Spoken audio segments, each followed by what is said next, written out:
Dating COMELEC Commissioner Attorney Rowena Guanzon nagwala sa Rockwell. Ganyan ba talaga kayo mga DTS? Quezon Province Governor 3rd Alcala binatikos dahil kay Atisa Manalo. Nanalo po ba tayo? RC Muñoz binura ang bakas ng dati niyang mukha. What happened to you, sis? Hindi na ikaw yan.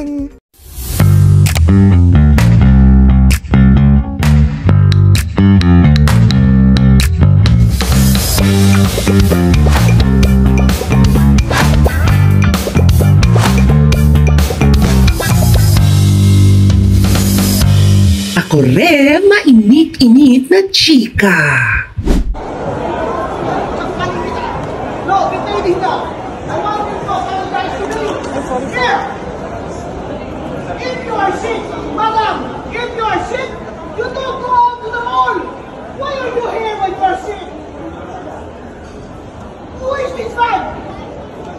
Is your husband? Why did you marry such a stupid? Ignoramus! Mga pobre! Utang! Hindi ka nga naka-Rolex! Hindi ka nga naka-Gucci! Ako ba pinili mo? No, I want your name! Get his name! Get his name! I want your name! Wala pong mag-video ko! Wala pong mag-video!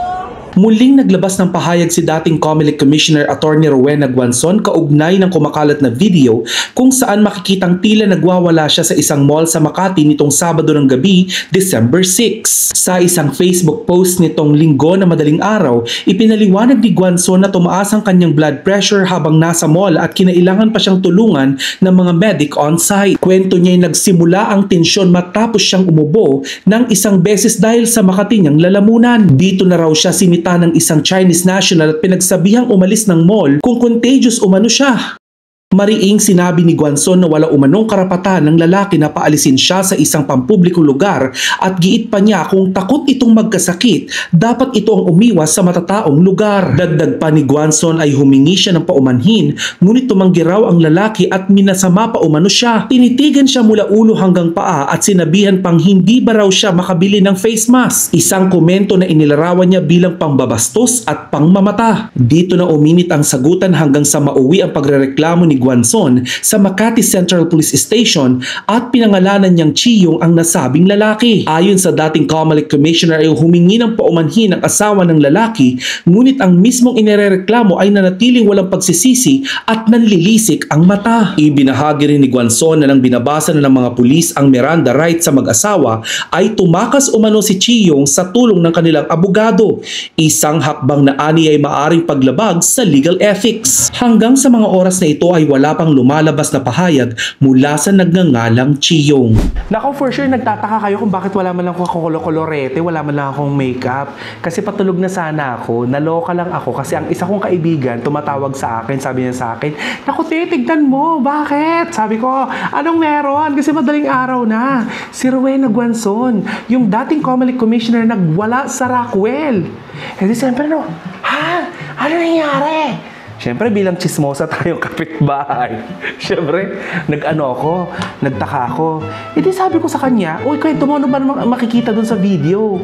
So, bilang tinatamad na akong mag-search at saka pinakwento ko na lang sa kanya, anong makikita dun sa video? Naku, nagwala siya kasi sinabihan daw siya na hindi ba daw afford na bumili ng mask. Natapos na yung usapan namin. Kasi bilang mamamahayag, siyempre, kailangan kong malaman kung nagsasabi ba ng totoo yung kaibigan ko o na-fake news na lang din siya.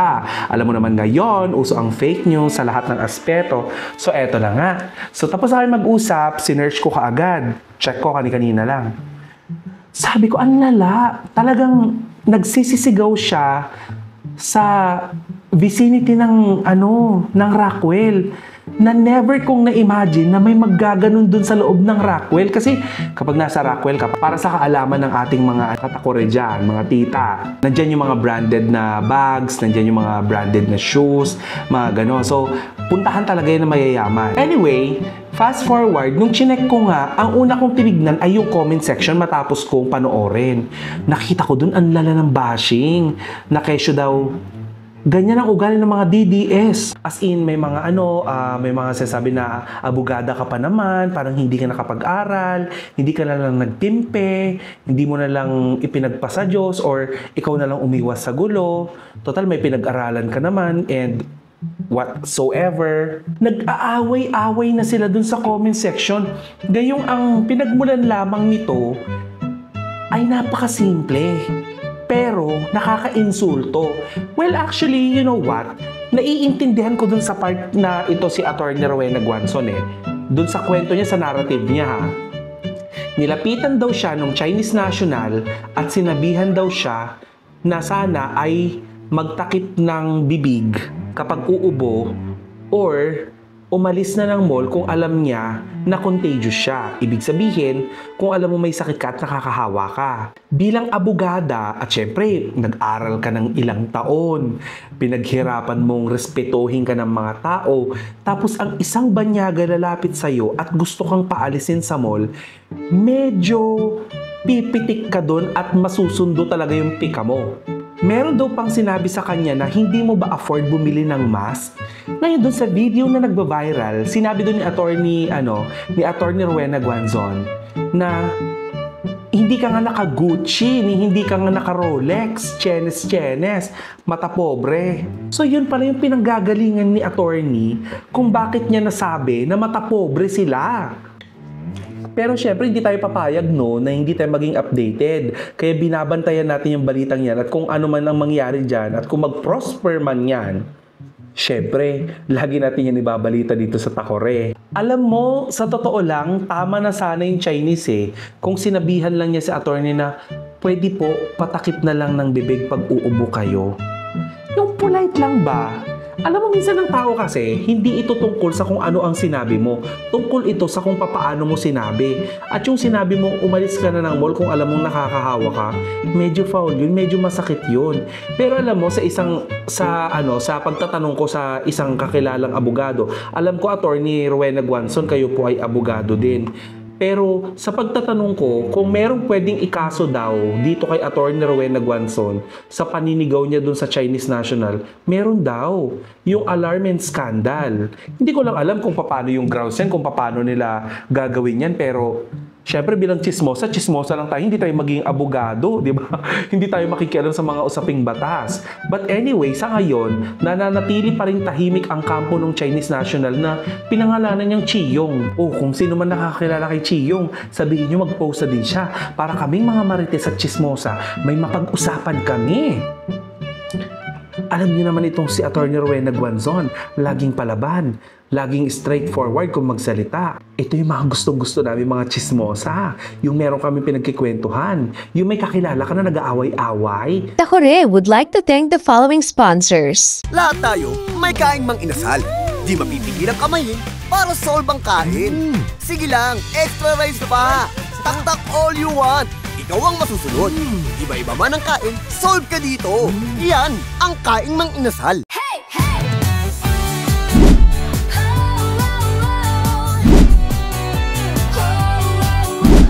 Ito na naman, umusok na chika, may bagong balita, siguradong patok to sa madlang showbiz chika. Walang mintis sa Takore, di daw ang tunay na hot topic. Takore, timpladong chika, swak sa panlasa, chika na may laman, hindi lang basta daldalan. Kada kwento may bagong sorpresa sa Takore, chikang panalo talaga. Naglabas na ng pahayag ang tanggapan ng Quezon Province Vice Governor 3rd Alcala kaugnay sa viral video kung saan narinig siyang nagbitiw ng biro tungkol sa nalalapit na homecoming ng Miss Universe Philippines 2025 at Miss Universe 3rd runner-up na si Atisa Manalo. Sa gitna ng regular na sesyon ng Sangguniang Panlalawigan ay inanunsyo ni 3rd District Board Member JJ Acevedo na opisyal nang naghahanda ang lalawigan para sa grand homecoming ng Beauty Queen nitong December 5, 2025, kabilang ng isang ingranding parada mula Pacific Mall sa Lucena. Sa puntong ito ay nagtanong na si Vice Governor Alcala kung kasama po ba sila at nanalo po ba sila. Isang biro na agad namang kumalat online at inakusahang hindi umano akma para sa isang opisyal. Dahil dito, agad namang naglabas ng paliwanag ang Sangguniang Panlalawigan ng Quezon sa kanilang Facebook page at giit nila ang komento ay hindi pambabastos at pangmamaliit sa tagumpay ni Atisa. Ayon sa kanilang pahayag, ang komento ay tumutukoy sa Vice Governor at sa mga miyembro ng Sangguniang Panlalawigan, binibigyang diin na sila ang hindi nanalo at si Atisa Manalo lamang ang dapat maging sentro ng pagdiriwang. Dagdag pa nila, layunin ng naturang pahayag na ipakita ang suporta at bigyang diin na ang ingranding selebrasyon ay para lamang sa beauty queen. Sa huli ay muling nagpaabot ng taus-pusong pagbati ang Sangguniang Panlalawigan para kay Atisa Manalo at tiniyak na kanilang kikilalanin at pararangalan ang kanyang tagumpay bilang isang karangalan ng lalawigan ng Quezon. Continue, Bojay. Thank you very much, Mr. Presiding Officer. This is in relation with the announcement of the good governor. Officially, the good Atisa Manalo, the third runner-up ng recently concluded Miss Universe 2025 we will be hosting a homecoming para po sa kanya this December 5, 2025. 4 in the afternoon, there will be a grand parade starting at the Pacific Mall Lucena going po dito sa... Tama pa po tayo sa parada? Yes po. At nanalo po ba tayo? Hindi, na-represent si Atisa. And ito po yung pinakaabangan ng ating po mga kalalawigan. So tomorrow, together with the Provincial Tourism Office, we will be finalizing the details of the homecoming. But again, the presence of all the members of the Sangguniang Panlalawigan is highly appreciated because parte po ng homecoming po natin yung pong pag-award ng provincial resolution ng Sangguniang Panlalawigan sa pagkapanalo po ni Atisa Manalo. It will be conducted on the 3rd floor of our convention center. So after po ng parade, magkakaroon po ng isang intimate dinner with all the officials. Doon na po natin i-award yung atin pong resolution. Paki-ready na lang po, pati yung ating token. Opo. So, pero ang pumaparada lang po talaga, yung nanalo lang. Kung di ka naman nanalo, ba't ka paparada? Show of support nga Hindi ka naman kasali. Umambag tayo. Sige, joke lang po. Ano pong suot? Ano po tayo, wala pong specific dress code, but knowing her, baka magsuot ng gown, so it's good for us na mag-smart casual na lang. Yun, minasama ng mga netizen kasi inaakala nila na ay parang binabaliwala nila yung effort ni Atisa na iwagayway ang ating bandera sa ibang bansa. Pakiwari ng iba ay parang binabaliwala nitong si Vice Governor yung sakripisyo ni Atisa sa ibang bansa, yung mga ginawa niyang pagrampa na hindi naman talaga madali dahil papaltusin ang paa mo. Mag-brat panty nga tayo sa harapan ng ating asawa, 'di ba? Parang medyo jahi na.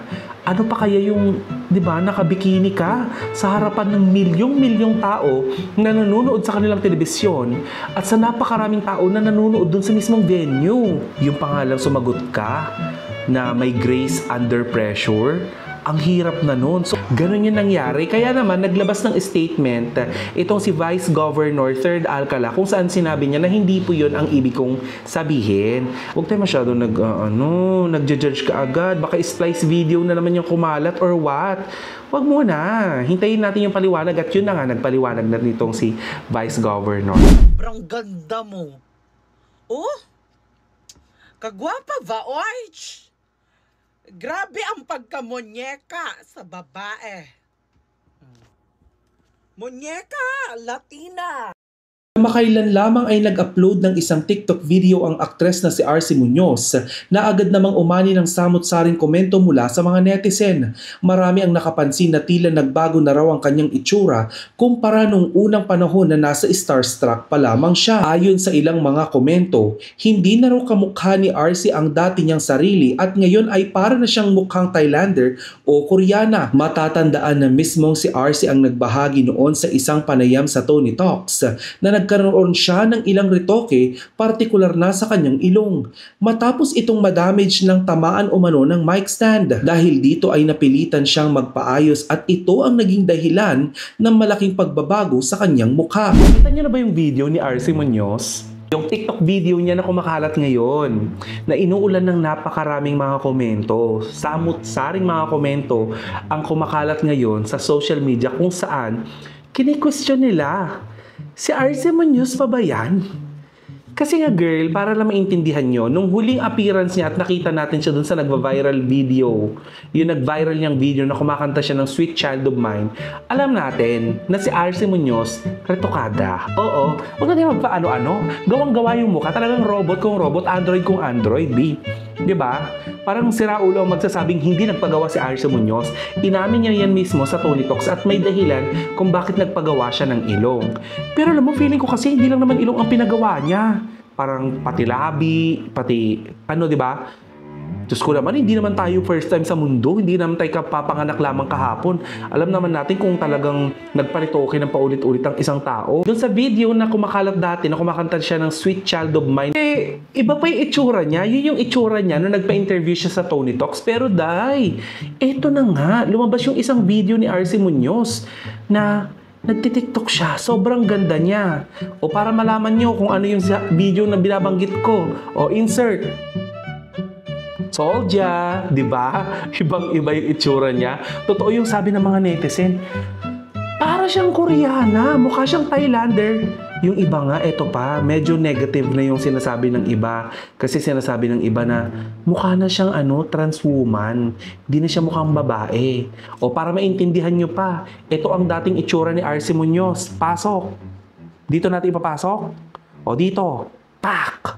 Soldier. Diba iba ang itsura niya dati? O kaya naman, marami mga netizen na nagtataka, ano na naman kaya ang pinagawa niya? Ibang-iba na yung mukha niya, parang, ano ba? Ako kukomento lang ako ng very, very light dito. I have nothing against sa mga taong gustong ma-improve yung kanilang mga itsura kasi pera nyo naman yan. And at the same time, wala namang masama sa pagpaparitoke. Gusto nyo naman kasi gumanda. Diba? Kung yan yung makakapagpa-boost ng iyong self-confidence, okay lang. Go ahead. Kung kailangan mo naman, syempre, nasa entertainment industry siya. Alam nga naman ang ipagawa niya ay yung bubong nila. Syempre, hindi. Ang ipapagawa niya yung mukha niya kasi puhunan niya ang itsura niya. And you know what? Alam niyo ba na kapag nagbabago at gumaganda ang itsura ng isang artista, tumataas din ang premium niya o kaya yung halaga niya sa mga racket. Sa itsura naman ni Arce Muñoz, kahit na hindi na niya kamukha yung dating siya at mistulang nilunok niya yung dating siya, B, maganda pa rin siya. Hindi siya mukhang putyo-putyo. Hindi mukhang tabingi yung ilong, apat yung mata. Hindi naman, di ba? Sobrang ganda nga niya. Kaya sa mga nang babash kay Arce Muñoz tungkol sa naging itsura niya, lalo siya naging Diyosa. At ang Diyosa deserve ng napakaraming project. Actually, magaling na artista tong si Arce Muñoz. Ano man ang itsura niya, yun nga lang. Papaano na kapag isinabak si Arce Muñoz sa sampalan? Lalo na kapag may mga fight scene. Di kapag nadunggol yung mukha niya, gumanan na siya. Diba? Yun ang iniisip ko. Kasi may kakilala kong actress na ekis sa kanya kapag tumatanggap siya ng project na, Direk, sana wala pong wala po tayong fight scene, wala pong confrontational scene kasi baka mamaya kapag sinampal ako ni Tita Chanda, tumabingin Jilongster ako, bagong gawa pa naman. Alam mo yung ganon? At least, di ba yung kay Arce Muñoz, alam natin na yung pinagpagawa niya doon is hard-earned money niya. Di ba? Hindi naman niya ninakaw. Wala naman siyang flood control. Di ba? Ang ganda-ganda ni girl. Promise, ang ganda niya. Mas gusto ko yung itsura niya ngayon kaysa yung dati. Kasi mukha na siyang Barbie doll. Pero sana Arce, sana wag nang sobra-sobra. Okay na yan, yung nakikita kong ganyan. Ang ganda-ganda mo na. Ang ganda-ganda mo na. Sana wag nang humantong na sa sobrang kaadikan mo sa di ba, pag paparitoke, isa na lang yung mata mo. Tapos yung ilong mo, binaliktad mo na. Di ba? Yung trip mo, 3 na yung cheekbone mo. Ganyan. Di ba? Yung gusto mo ipapeg si Regine Velasquez, Lani Misalucha, at saka si Kulidesma. Collagen. Pyong. Diba? Sana wag nang humantong sa ganun. Sana hindi yung parang bukol-bukol na yung mukha or what. At sana hindi ka namin mapanood sa KMJS. Hoy mga tita, kung nagustuhan mo ang ating content ngayong araw, ay i-follow mo na ang ating mga social media page dito sa ibaba. At syempre, huwag mo kalimutang i-subscribe ang ating YouTube channel at i-click ang notification bell upang updated ka sa lahat ng Bye!